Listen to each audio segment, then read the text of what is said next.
Let's see how to use two Bluetooth headphones at the same time on Samsung.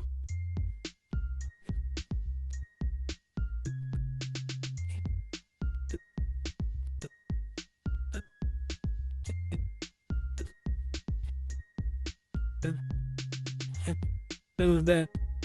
Do that. Do that. Now connect your Bluetooth headphones one by one.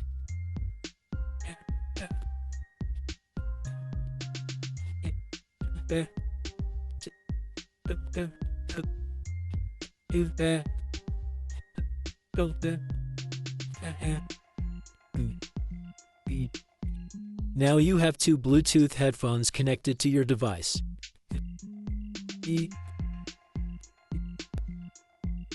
Now go to Media Output. One output is selected. You need to select both devices. Now you can control the sound volume on two Bluetooth devices separately.